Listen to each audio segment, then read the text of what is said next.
Hello, everybody. This is a surprise live. It is Sunday afternoon, about 20 minutes to 4, and it's cold in Toronto today. So I put on a fire and I decided, you know what, I have something to share. And one of the things I wanted to share with you today is life after 60. Hello, Mary. Oh, how are you? Long time no see. I had this experience. I don't know who will join, and it's just for me because I felt that we need to do that. So it's cold in Toronto, -10 Celsius. Hello, Ryan. And I wanted to share this video with you guys because I went to a church this morning and they asked me to do a talk, and then I was there for 3 hours, which is not normal for me. But what happened is that the ladies, the people in the group wanted to hear more about me. The young woman knows me. Actually, I can't remember. Somebody recommended me to her.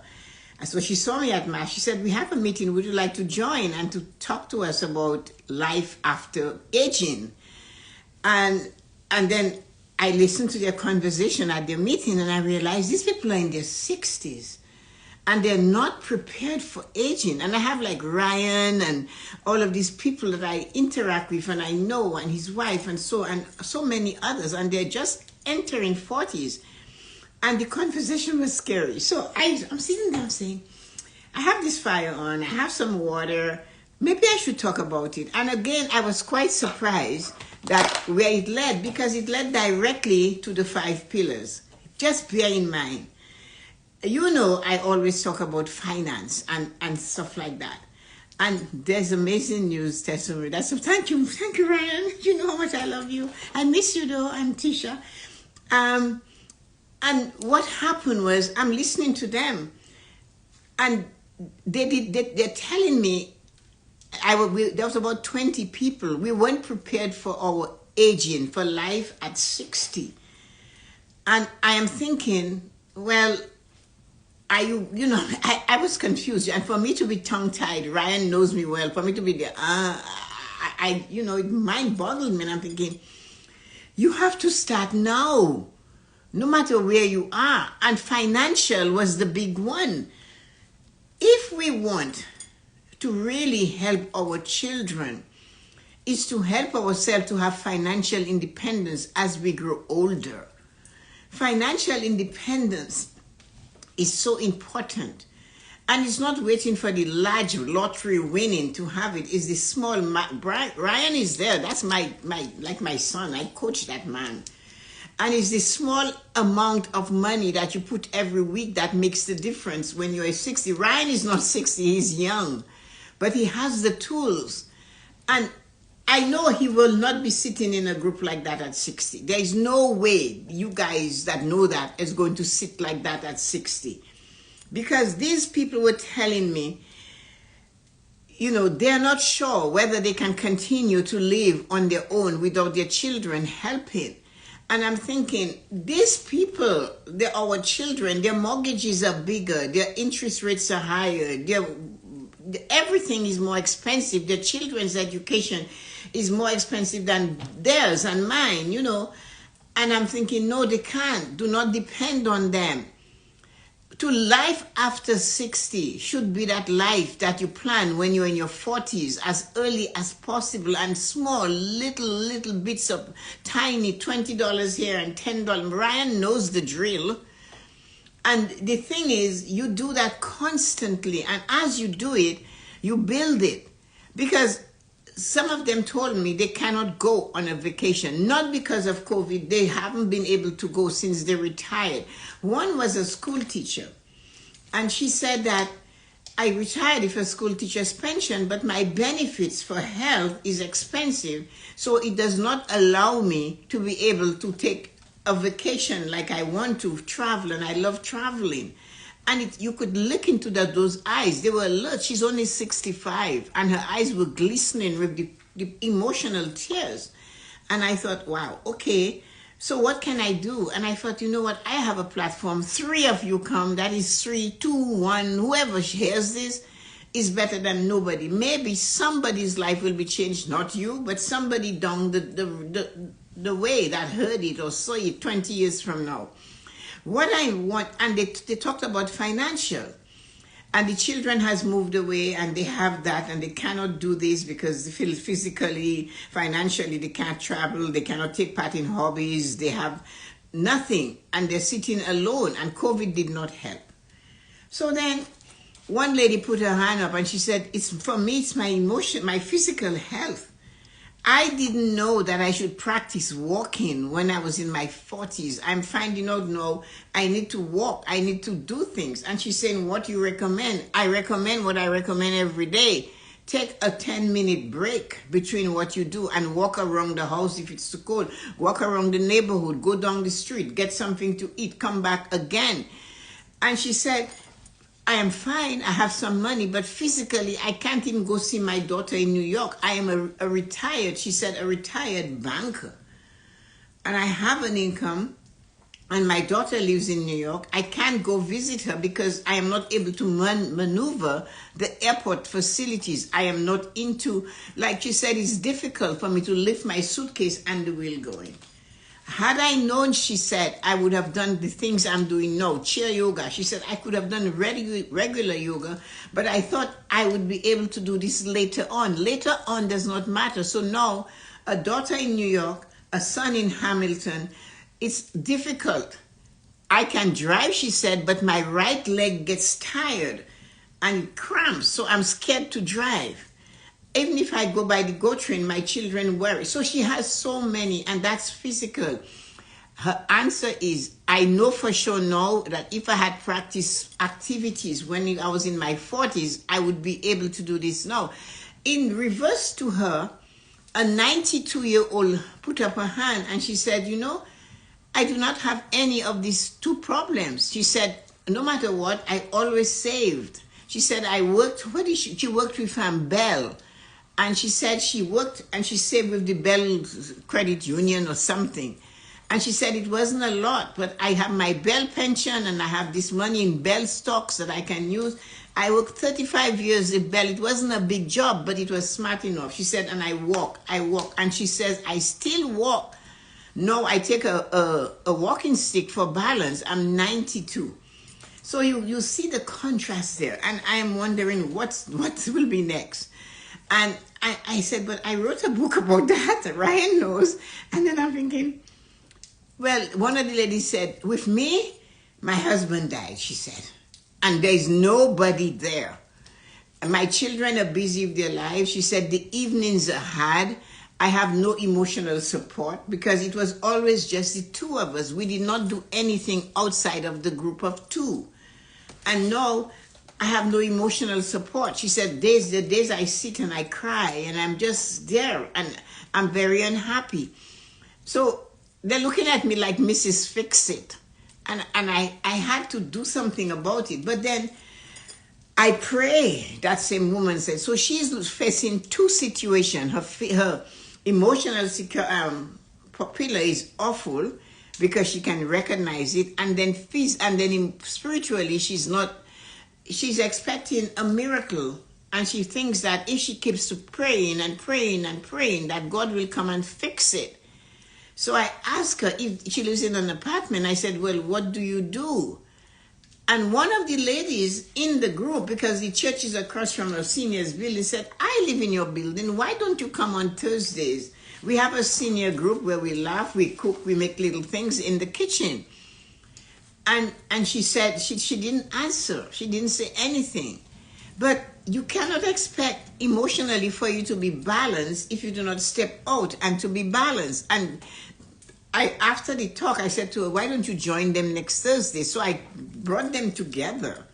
And I told the other one lady, call her, exchange your numbers, get involved with each other, and show up. Because when you're in your 60s, there's life that changes. Her husband died, that lady, that emotional situation.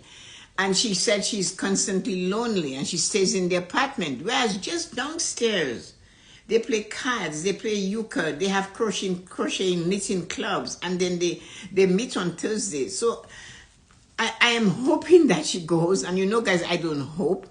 I just I put the two of them together, hoping they would go and get together.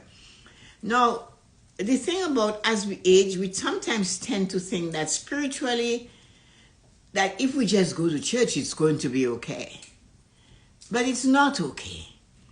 Going to church and not taking care of yourself is not okay.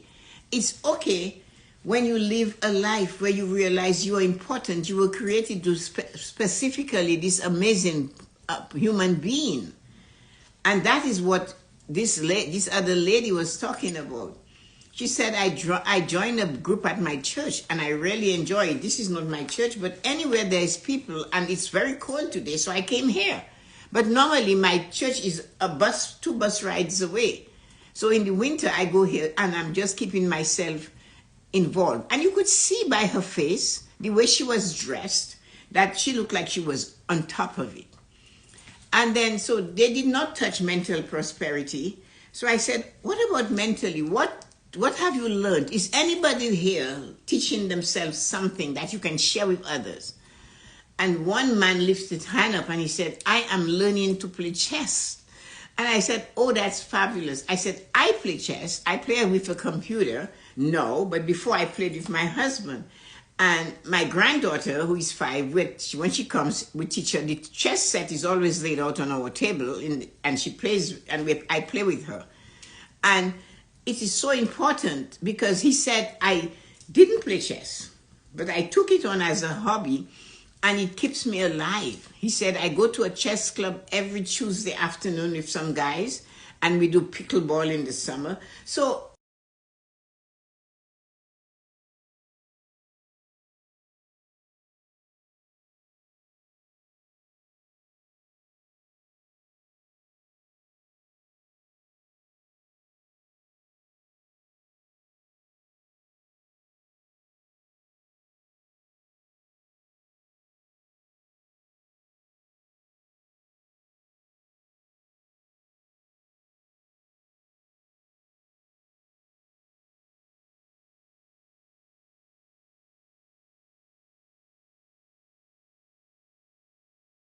that you are learning and helping somebody else.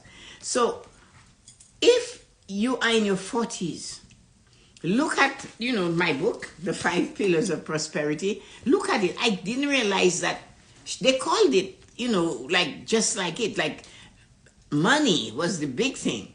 Then physical, then emotional and spiritual, like waiting for a miracle from God to heal them.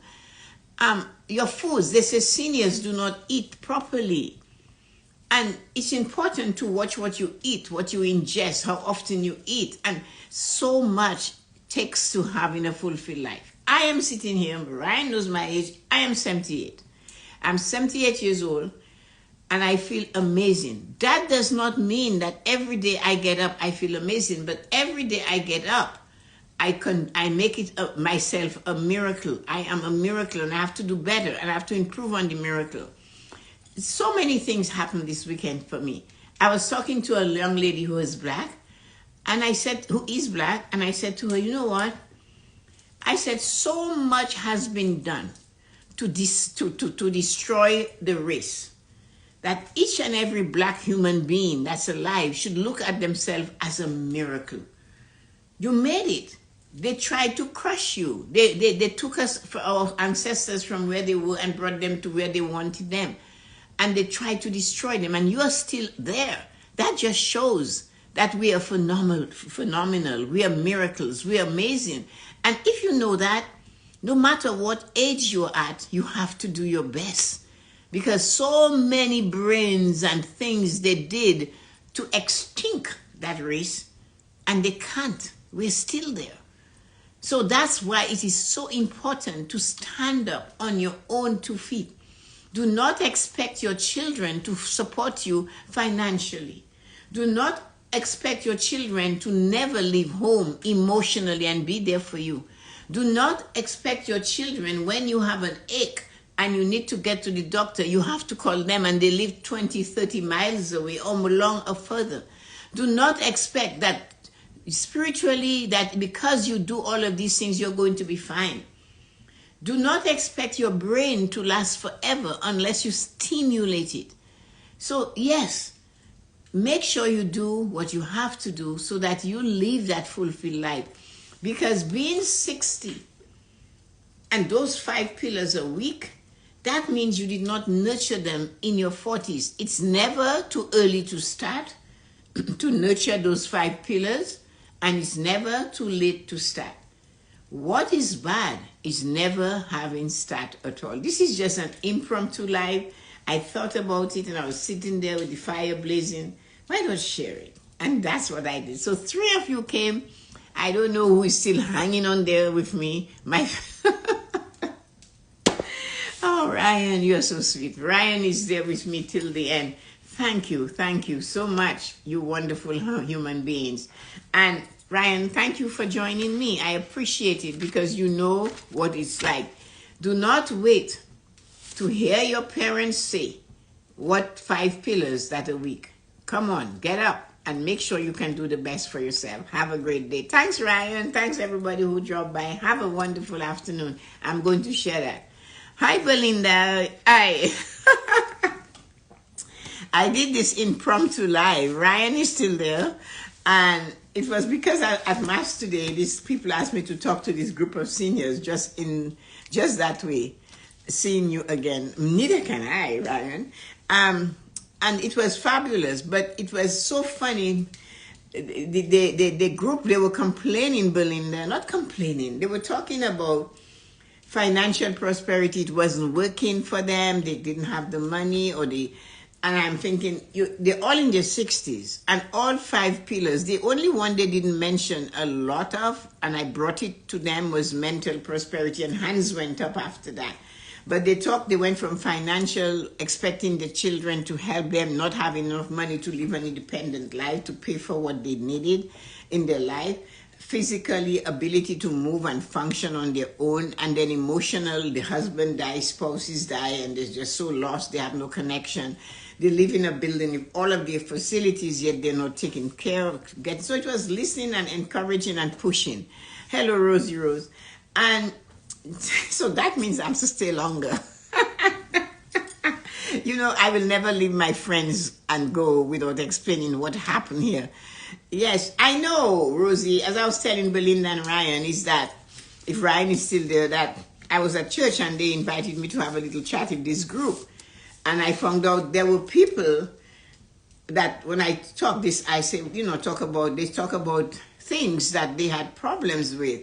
And this man talked about he said finance, he was okay, but many other people he knew weren't, because they did not do anything about growing their finance, which is important to have life after 60. This is what it's all about. You don't start at 60. You need to start at 40, 30, whenever it's ready, and a small amount, so that you have the independence, and depending on children. There's so many big cultures into Canada these days. And a lot of them from back home, their children would support them. Their son's wife would take care of them. But they cannot do that now. So they are suffering because they didn't prepare for financial independence. Then physically, they did not realize, hey, I must keep active, do things to keep my bones flowing. Then I came across emotional. Husband dies, spouses dies, children move away from home, and they're lost. Although they live in a community where they could thrive, they're not taking part of what's happening in the community. And that just told me, hey, Tessa-Marie, your book. And I told them about it. And then what happened was, we talked about spirituality. This lady says she loves going to church. Her church is far away, but in the winter when it's cold like today, she comes to this church across the street. And then the friendship she developed amongst the people, they look for her, they don't see her, they call her. And you see, to live a fulfilled life, you have to pack this all in. And then they didn't talk about their mental health, the mental prosperity. So I brought it up. And I said, I play chess against the computer. And that keeps me going. I said, I always had an idea from my dad, but I pushed more. No, my 5-year-old, when she's around, she's playing with me. I'm teaching her. And she likes to win. So sometimes I show her how to win. And so learn something new. Try something new. Because you cannot wait until you're in your 60s to begin to do things, to live a fulfilled life in your 60s. It's too late. The whole thing has to start in your 30s and your 40s. So it's never too late to start, to build the 5 pillars so you are able to live a fulfilled life, and it's never too early to start. The earlier you start, the less time you have to put into it at the beginning. So that's why I just jumped on. I said, let me do this. This is just alive and coming from Mass and having this experience. So thank you for coming. Yeah, I had a great session, impromptu. It wasn't planned. But once I sat and I listened, and you know what is funny? All the food they had to eat, I can't eat it. It's all the cookies and the breads and the cakes. I cannot eat it. So I had some fruits and I had some coffee. And then I came home. So that's important. Thanks, Belinda. Thank you, Rosie. Thank you, Brian. And some of the people came at the beginning.